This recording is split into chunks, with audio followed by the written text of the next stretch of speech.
Bonjour et bienvenue sur l'émission Plaisir d'amour. Ici Chantal Brault, néo-sexopédienne, spécialiste en savoir-faire et en savoir-être sexuel et spécialiste des sens et du plaisir.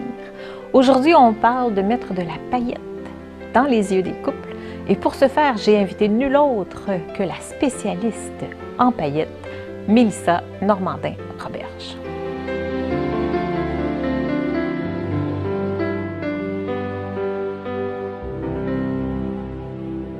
Bonjour Mélissa. Allô Chantal. Bienvenue sur l'émission. Merci vraiment de m'avoir invitée. Je suis très contente d'être ici. Ça fait vraiment très plaisir. Écoute, tu es la spécialiste en paillettes. Ouais, je t'ai présentée comme la spécialiste en paillettes. Comment est-ce que ça t'est venu, cette idée-là? D'où est-ce que tu viens un petit peu? Parce que moi, je choisis toujours mes invités en considération de leur vécu et de ce qu'ils font. Et ce que tu as fait, ce que tu fais présentement, ça m'a frappée. Hein, la paillette, j'ai appelé paillette aujourd'hui. C'est magnifique. Ça frappe. Ça m'a frappée parce que j'aime ton approche, j'aime la façon dont tu le parles. Et aujourd'hui, le sujet, c'est de mettre de la paillette dans les yeux des couples. Ça va être assez intéressant comme émission, mais avant de commencer vraiment, dis-nous un petit peu d'où est-ce que tu viens, qu'on soit capable de te situer, là, que les gens te connaissent un petit peu plus. En fait, pour faire une histoire courte, je suis une entrepreneure de Shawinigan, une maman aussi, une maman de 4 beaux enfants, 3 garçons, une fille, et j'ai toujours été une entrepreneur. Tout le temps, toute ma vie, ça a toujours fait partie de mon parcours. J'ai 8 ans, je vends des muffins sur le coin de la rue, là, ça a toujours été là. Et j'ai eu des écoles de musique, je suis devenue productrice par la bande, j'ai travaillé avec plein de grands artistes, Marie-Mé, Sugar Sammy, Philippe Bande, vraiment les plus grands. Il faut savoir que j'ai comme un toc sur la paillette. J'ai toujours aimé ça. C'est un running gag. Tout le monde sait dans mon entourage que moi, la paillette, ça a tout le temps fait partie de ma vie. J'étais petite, puis je disais à mon père, mets-moi de la paillette sur mes coussins, puis mon lit, puis qui allait me construire. Et je l'ai un peu renié, en fait. C'est que, à un moment donné, la paillette, c'est pas tout le monde qui porte ça. Et j'ai décidé de le réassumer dans les dernières années. Donc, j'ai développé tout mon brand, toute ma compagnie, parce que maintenant, je suis coach d'affaires. Donc, je trouve ça un peu plate de dire coach d'affaires. Tu sais, j'aide les gens à faire grandir l'entreprise. OK. Ouais, ça fait plus commun. Ça fait plus commun. Je trouve ça très beige et fonctionnel. Tu sais. Beige, c'est beige. Fait que j'aime pas ça. Donc, je me disais, comment est-ce qu'on doit réussir en affaires? C'est quoi le principe de la réussite en affaires? Et selon moi, c'est de se démarquer. Se démarquer et ne pas éteindre sa compétition. Donc, de briller. Réellement comme une paillette. Puis ce que je dis un peu, je te l'ai dit un peu d'entrée de jeu off-cam, c'est que quand tu entres dans une pièce, c'est impossible, s'il y a de la paillette, c'est impossible que tu ne la remarques pas. T'sais, rapidement, nos yeux sont attirés là, ça n'a pas de forme précise, ça n'a pas de couleur précise, mais rapidement, les yeux sont, évidemment, c'est capté par la lumière, c'est là qu'on va. Puis dans mon principe un peu, c'est que j'aide beaucoup les femmes entrepreneurs, puis ce que je voyais, c'est que les femmes entrepreneurs entre elles, en fait, les femmes entre elles, souvent vont se détruire, vont se jalouser, vont se regarder. Puis moi, j'amenais vraiment ce principe-là en me disant, une paillette, c'est super beau, là. C'est le fun, ça brille. Mais en plein, comme sur ton chandail, c'est extraordinaire. Oh, c'est magique. C'est beau. Donc, plein de femmes entrepreneurs, au lieu de se dire, OK, je regarde elle, puis là, elle n'est pas correcte, puis en tout cas, elle est en train de me compétitionner. Non. Si tout ensemble, moi je pense qu'on est capable de changer les choses, là, ça fait très Miss Univers ce que je suis en train de dire, mais je pense vraiment que si on décide de changer les choses, c'est entre femmes qu'on va être capable de le faire, de s'aider, de s'élever, de se soutenir. Donc j'ai tout parti ça de là, mais on part du principe que c'est juste que je capote sa paillette, c'est aussi mais ce que tu dis, c'est de s'aider à briller tous ensemble. Oui. Fait que c'est pas parce qu'il y en a un qui brille que l'autre brillera pas. Au contraire, l'éclat va faire briller l'autre à côté. Ah, c'est fantastique. Et la grande idée, c'est on est né pour briller. Tu sais, la paillette, elle se pose pas de questions, elle brille. Elle est là, puis elle brille, puis elle fait sa job, alors que je pense que les êtres humains, c'est ça qu'on a à faire. C'est pas juste de s'éteindre, puis surtout en vieillissant, avec les responsabilités. Non, continue de te brancher sur tes passions, sur ce qui te fait vibrer. C'est là qu'on a l'éclat dans les yeux, puis qu'on peut garder toute notre vie, je pense. J'avais envie qu'on s'amuse un petit peu aujourd'hui. Justement, je trouvais l'idée de la paillette très intéressante, puis le concept aussi de ton idée qui est vraiment de s'autoriser à briller, de s'autoriser à être soi-même et à assumer qui on est. Ça, j'aime beaucoup cette idée-là. Et le mettre dans le contexte de couple. Et vu que tu es entrepreneur, que ça fait un petit bout de temps qu'on parle de cette situation-là et qu'on dit, dans le fond, un couple, c'est un projet, c'est une entreprise. Oui. Hein? On peut faire le parallèle tout à fait de l'entreprise et du couple. Fait que ça, c'est l'exercice que j'aimerais qu'on fasse aujourd'hui, vu que tu es l'experte en paillettes et que tu es une entrepreneur, mais dans l'âme, parce que moi, je peux vous le dire, là, je la vois aller, c'est une méga entrepreneur. Donc, on va essayer de faire un peu ce parallèle-là. Comment est-ce qu'on peut faire pour mettre de la paillette dans les yeux des couples? Fait que, si on faisait le parallèle avec ce que tu fais avec tes entrepreneurs, comment est-ce que tu t'y prends pour mettre justement de la paillette dans les yeux de tes entrepreneurs? Puis on fera le parallèle avec les couples. Ce qui va être drôle, c'est que je ne suis pas en couple, alors je vais m'auto-coacher moi-même. Là. Je vais parler, je vais faire « ouais, ça a bien de l'allure. » Ça a bien de l'allure. Dans ta tête. Tu réécouteras l'émission. Exact. En fait, quand je vais écouter l'émission, je vais être en couple. Checkez-moi bien aller. En fait, moi, ce que je dis à mes entrepreneurs, c'est bon, oui, il faut se démarquer, ça, c'est d'une évidence. Puis, justement, peut-être quand on veut trouver un nouveau partenaire ou qu'on est célibataire, il faut se démarquer. Hein? Mettons qu'on part de là. Mais si on est déjà en couple et quand on a une entreprise, en fait, la réussite d'une entreprise, c'est très clair pour moi, c'est basé sur les valeurs, c'est basé sur la mission et c'est basé sur la vision. Si tu n'as pas encore défini qu'est-ce qui était non négociable pour toi, ton entreprise ne fonctionnera pas. Parce que il va y avoir toujours un tiraillement, en fait, entre ce que tu fais, ce que tu donnes à tes clients, ce que tu prônes aussi. Donc, de revenir vraiment à ces valeurs. Mais, et ça me frappe tout le temps, c'est qu'à toutes les fois que je parle à un entrepreneur, t'es où dans 1 an? T'es où dans 5 ans? T'es où dans 10 ans? Ils n'ont aucune idée. Ils n'ont pas fait cet exercice-là. Ils ne savent pas combien de gens ils vont aider. Ils ne savent pas vraiment s'ils vont continuer un peu d'être comme ils sont présentement, s'ils veulent vivre une croissance d'entreprise. Ils n'ont pas d'idée. Et la mission aussi. Tu sais, tantôt, je te disais, on est né pour briller. Moi, je pense qu'on est réellement né pour quelque chose. Souvent, c'est très spirituel là, de penser ça, mais c'est de se dire, mais ça se peut pas que je sois née juste pour travailler de 9 à 5 ou faire ce que j'ai à faire toute ma vie. C'est clair que non. Moi, ça me rentre pas dans la tête. Tu sais, je pense qu'on est né pour accomplir quelque chose qui peut se transformer avec le temps. Mais quand tu reviens à ça, tu reviens à tes valeurs, tu reviens à ta vision, tu reviens à ta mission, ton entreprise, elle n'a pas de choix, autre choix que de prospérer puis de grandir. Parce que c'est comme si tout s'alignait. Tout le temps. Tu deviens aligné, ton entreprise devient alignée, on dirait que ta clientèle, tout s'aligne. Et moi, je vois beaucoup de succès d'entreprise parce que clairement, ces 3 aspects-là sont très, très, très bien définis. Il y a de la cohérence. Ah oui, cohérence. Il y a de la cohérence oui. dans tout ça. Fait que si on fait le parallèle avec le couple, je te dirais que c'est très, très, très similaire. Là. Ben oui. Hein? Oui, on a parlé de vision, on a parlé de valeurs. Est-ce que nos valeurs sont les mêmes? Premièrement, est-ce que je les connais? Ça, les gens ne les connaissent pas. On fait-tu cet exercice-là? Oui. T'sais, quand on est en couple, là, OK, ça brille, on a le feu, là, oui. La passion est présente et tout ça, on a des paillettes dans les yeux, mais après un certain temps, hein, ça vient se calmer. Est-ce qu'on a pris le temps de discuter, de faire un plan d'affaires? De faire un plan d'affaires, parce qu'on ne veut pas faire de plan d'affaires. Hein? Ouais, parce que ça aussi, les entrepreneurs ne veulent pas faire de plan d'affaires. C'est vrai, ça. Ils ont de la difficulté avec ça, de s'asseoir, de regarder leurs chiffres, de savoir quelles sont les actions qu'ils vont prendre. Les entrepreneurs, souvent, vont faire, en fait, pas le minimum, c'est pas vrai, mais vont faire la to-do list, là. Tu sais, celle qui n'a pas de bon sens, qui s'allonge, qui finit plus, avec les petites actions non nécessaires, plutôt que d'aller s'attaquer aux grosses roches, à celles qui font réellement avancer. Donc ça, c'est sûr que dans un couple, justement, quand la routine s'installe, quand on devient confortable, on ne s'attaque peut-être plus à ça. Justement. Les grosses roches, c'est ce qui brasse un petit peu plus. Hein? C'est peur. Ce qui fait... Oui, c'est ça. Qui font peur, qu'on aime mieux... moi, j'aime beaucoup l'expression que j'ai inventée. Je l'aime, c'est moi qui l'ai inventée. Qu'on se réfugie à Disneyland.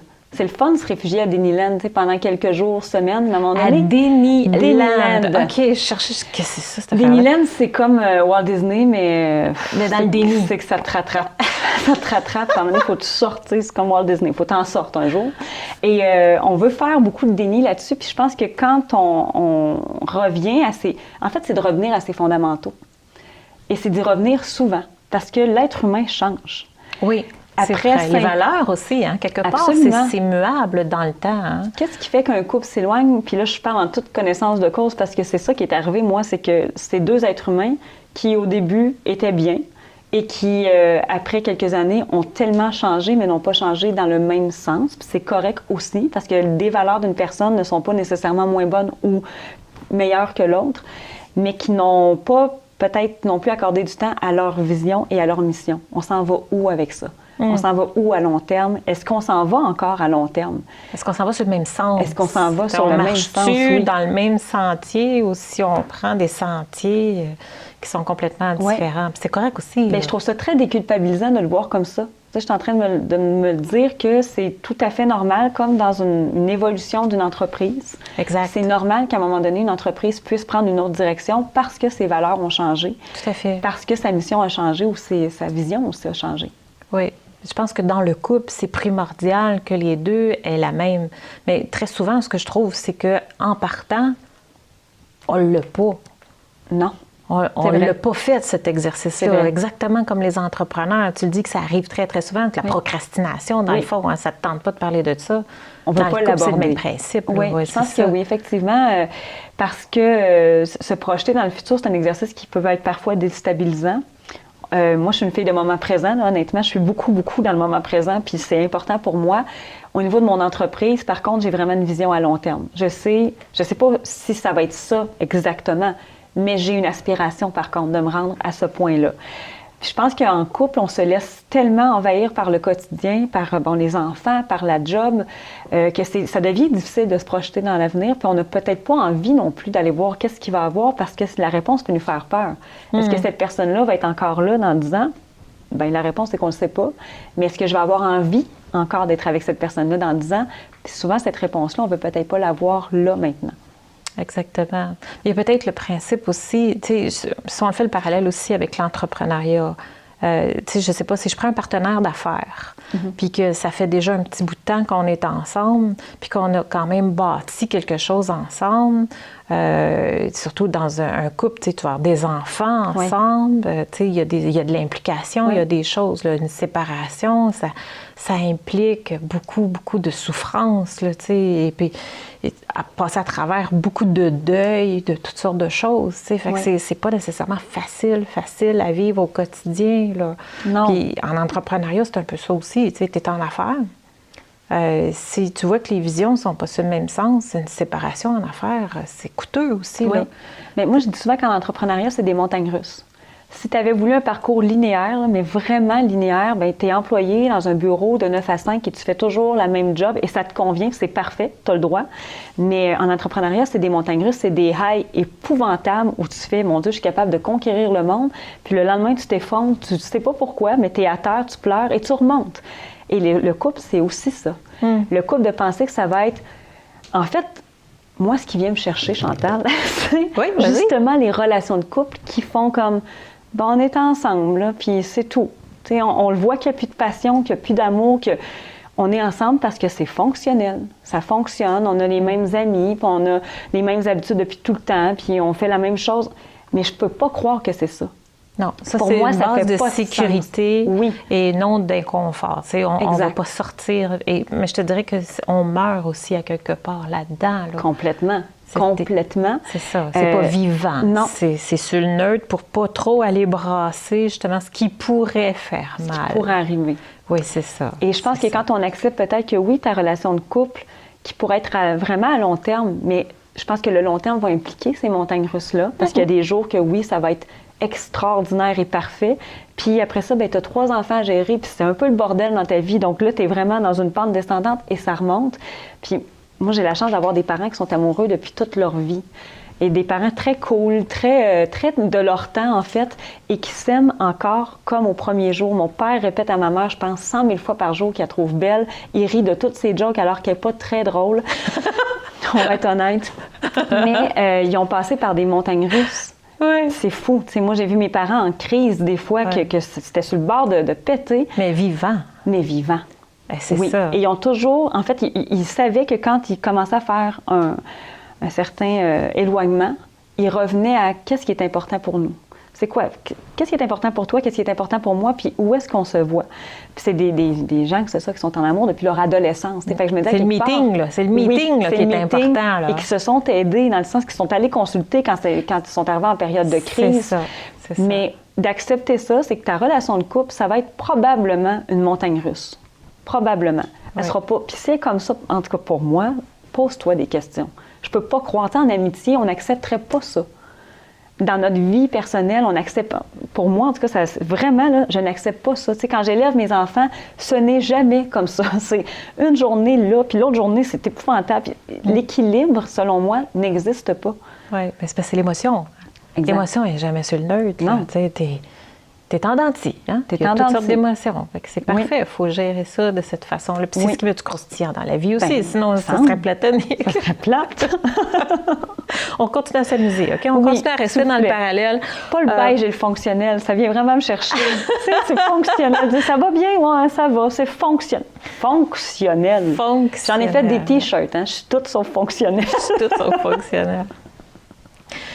Une convention d'actionnaire. Oui. Hein? On est entrepreneur, on prend un partenaire, Oui. on va se faire une convention d'actionnaire. C'est pas tout le monde qui fait des conventions d'actionnaire.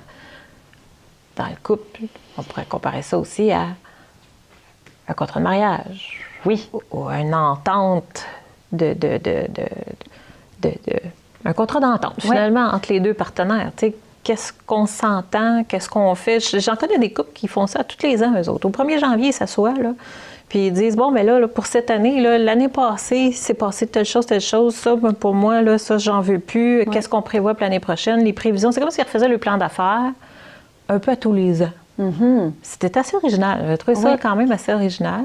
Puis ils disaient, on s'embarque encore pour une autre année. Donc, est-ce qu'on décide toutes les deux de marcher dans les mêmes traces, du moins dans la même direction, encore pour une autre année, puis on décidera ça au 31 décembre si on continue pour une prochaine année. Tu sais, c'est comme s'ils faisaient ça une année à la fois. J'aime ça. Oui. J'aime beaucoup ça. C'est entrepreneurial comme vision, Oui.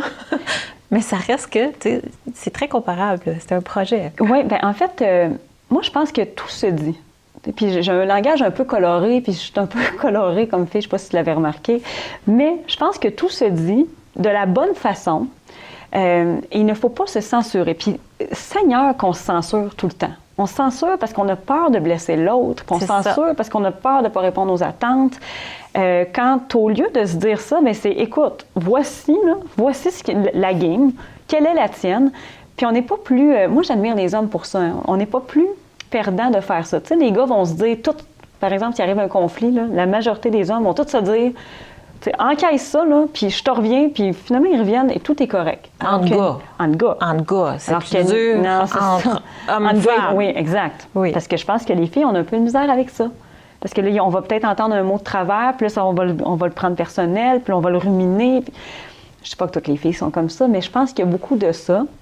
Quand on fait un contrat, par exemple, d'actionnaire, il faut mettre son ego, son humilité de côté. Parce que là, ce qu'il faut parler, c'est de les vraies affaires. Et quand c'est terminé, on passe à d'autres choses, puis ça va bien. Moi, j'ai l'immense bonheur d'avoir un partenaire d'affaires avec qui ça va super bien. On est comme ça, vraiment, et on se dit tout. Mais vraiment tout. Quand il y a une petite roche qui l'agace, au lieu de continuer de marcher avec, il me le dit, puis à ce moment-là, j'entre en fait dans un autre mode de pensée. Tu me dis quelque chose, c'est clair que c'est pas contre moi. C'est sûr que c'est pas contre moi. Tu ressens quelque chose qui est peut-être pas ce que moi j'avais perçu. Parfait, c'est dit, c'est nommé, on passe à d'autres choses. Donc, je pense qu'en couple, ça devrait aussi être ça. Au lieu d'accumuler, tu sais, on accumule, puis on peut faire du pouce sur bien des niaiseries pendant bien longtemps, au lieu de s'arrêter tout de suite. Regarde, là, j'ai une roche dans mon soulier, ça m'empêche d'avancer, je te le dis, c'est nommé, parfait, on passe à d'autres choses. Fait que tu crois à ça, toi, l'amitié entre sexes opposés qui ne soient pas nécessairement dans ton couple? Tellement. Tu peux avoir des amitiés hommes. Oui. Sans avoir nécessairement une attirance sexuelle envers cette personne-là. Absolument. Là. Moi, j'ai toujours été one of the boy un peu. Je suis très fille. Oui, c'est ça, moi tout. J'ai comme une énergie un peu... je m'entends très bien avec les gars, vraiment, vraiment. Ouais. Puis je remarque, parce que autant que j'ai pas personne dans ma vie amoureuse, mais dans ma vie professionnelle, j'ai vraiment beaucoup d'hommes qui sont là, puis qui me soutiennent, puis qui me comprennent, puis qui m'encadrent, puis qui m'aident. Je suis vraiment, vraiment privilégiée. Donc oui, j'y crois. J'ai vraiment beaucoup d'amis de gars, mais encore là, c'est très nommé. Tu sais, si je sentais, par exemple, qu'il pouvait avoir quelque chose, je pense que je ne serais pas gênée de le dire. Tu le dirais, oui, c'est ça.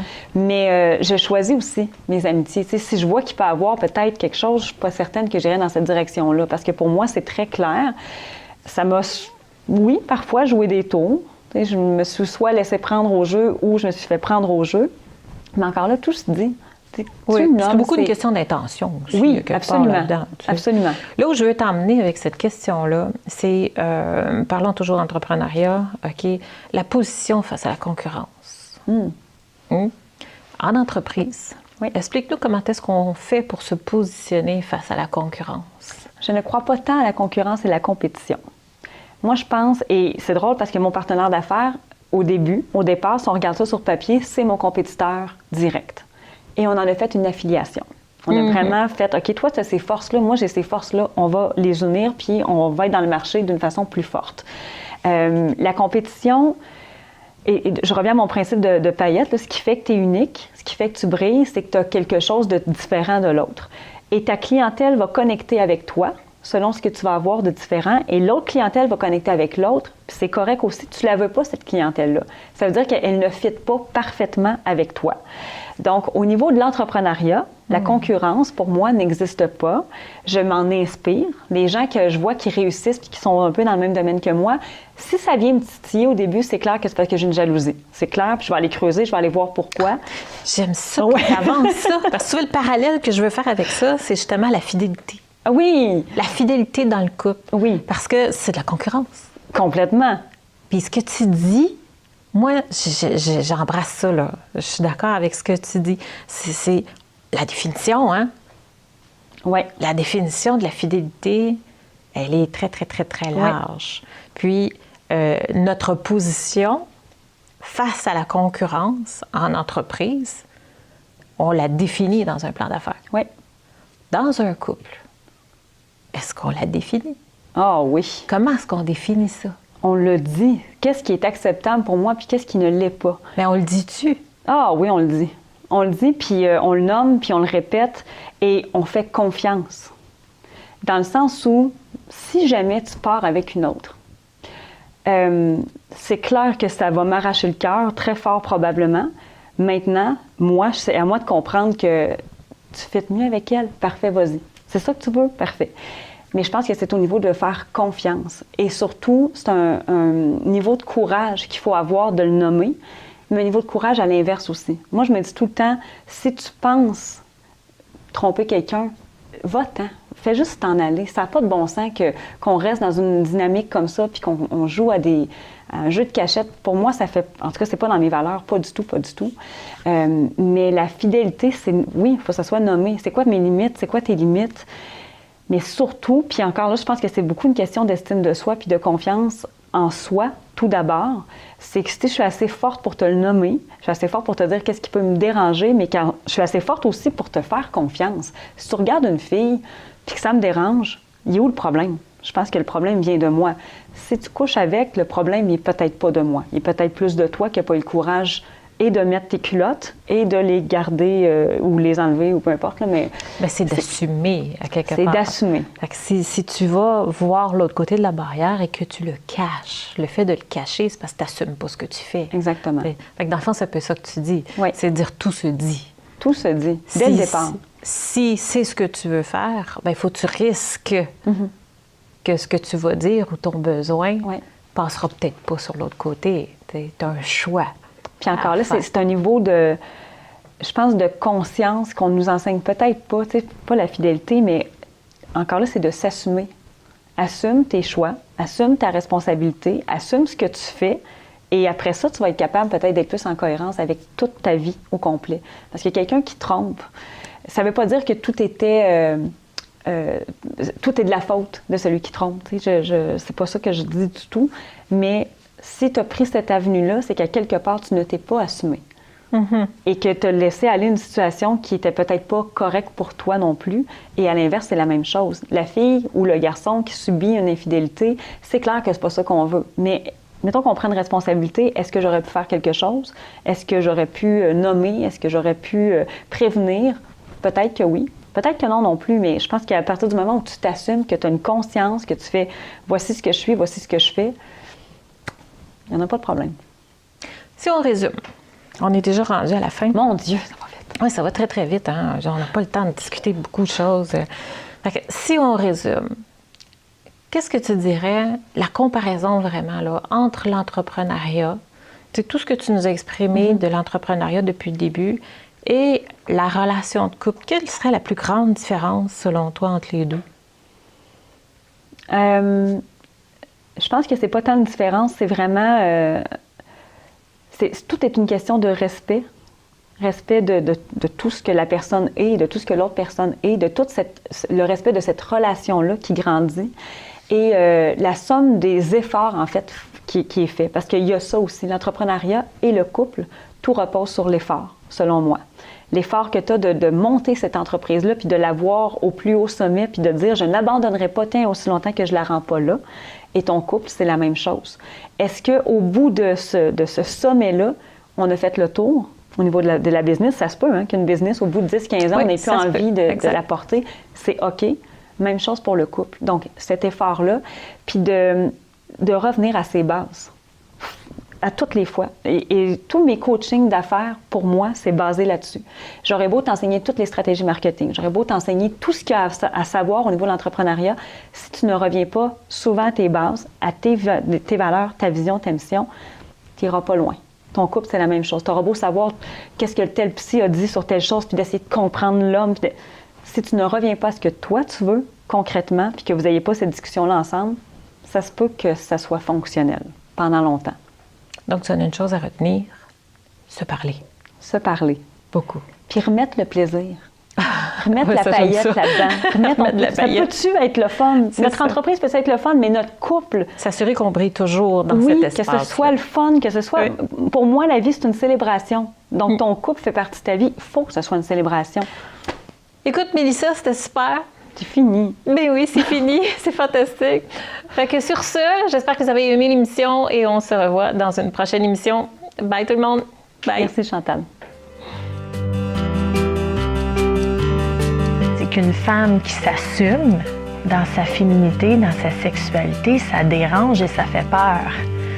Ça fait peur aux hommes, ça fait peur aux autres femmes qui, eux, s'assument peut-être pas complètement. Et ça dérange, ça fait une onde de choc, ça. Ça, j'ai remarqué ça. Tu sais, la différence, moi, en tant que danseuse érotique, en fait, les gens qui me jugeaient, c'est les gens qui me connaissaient pas.